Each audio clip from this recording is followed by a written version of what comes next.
Hello everyone! Ayan, kumusta po sa inyong lahat and good evening. So for today's video ay tara at samahan niyo po ako magluto nitong ating isa na namang napakasarap na ulam. For today's video, walang iba kundi itong ating tapa frita. So tara na guys at samahan niyo po ako magluto and enjoy watching po. So ayun na nga sa ating kawali, magpainit po tayo at maglagay tayo ng cooking oil at ng butter. Tapos dyan na po natin igisa itong ating bawang at yung ating sibuyas. So, hintayin lang po natin lumabas yung bango or aromatic ng ating bawang at sibuyas. Ay pwede na rin po nating ihulog dyan yung ating pork na pig-marinate na po natin sa calamansi juice, sa toyo, paminta, at nilagyan din natin konting sugar. Ayan, ibabad nyo lang or i-marinate nyo lang po kahit mga 1 oras para kapit na kapit yung lasa, lalo na ng ating calamansi juice. Tapos ayan na nga, naglagay ulit tayo ng pamintang durog at dahon ng laurel. Ayan. So ayan guys, so lulutuin lang po natin yung ating pork dyan at palalambutin natin syempre. So takpan lang po natin at lutuin natin ng mga ilang minuto. So guys, ito guys, pwede nyo to guys ipanghanda. Lalo na ngayon, puro ngayon mga kapiyastahan. Kaya itry nyo po yung ganitong luto at naku po, napakasarap at tiyak na magugustuhan ito ng inyong mga bisita. Ayan.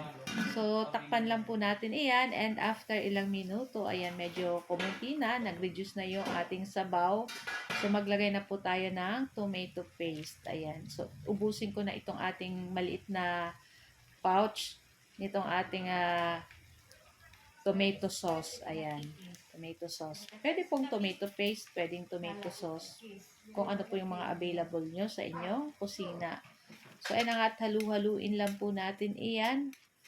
Ayan. Tapos, syempre po, maglalagay tayo uli ng tubig dyan guys. Kasi palalambutin pa natin yung ating pork dyan. Tapos, naglagay rin po pala ako dyan ng 1 pork cube. Hindi ko na lang guys na videohan.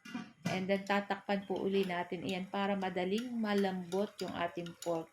At naglagay po pala ako dyan ng tinunaw na cornstarch para po maglapot yung sabaw nitong ating tapa frita. So, malambot na yung ating pork dyan. Pwede na po nating ilagay dyan yung ating patatas at yung ating carrot na in-slice ko lang na medyo maninipis. Ayan. Tapos, lulutuin lang po natin dyan yung ating patatas at yung ating carrot kasi yung ating pork dyan ay malambot na. So, malambot na yung ating pork at yung ating potato, carrots. Ilagay na natin itong ating red bell pepper at yung ating green peas. So, ito po ang hindi mawawala sa ating tapa frita. Maglalagay po tayo dyan ng binating itlog. So, gumamit lang po ako ng 2 pirasong itlog na binati na natin yan, guys. So, ito pa yung nakapadagdag sarap dito sa ating tapa frita.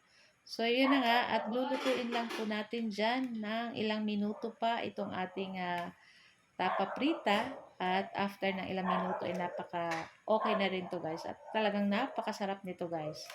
Huwag nyo na rin kalimutan magsaing ng marami-rami at nako, tiyak taob na naman ang inyong kaldero pag ganito yung ulam nyo. Ayan. So, syempre, tikman po ninyo kung tama na yung lasa para sa inyo. Itong sa akin, okay na po yung lasa. Nag-aagaw yung asim, yung alat, yung lasa ng bell pepper, ng ating mga sangkap na nilagay dyan. Sobrang sarap nito, guys.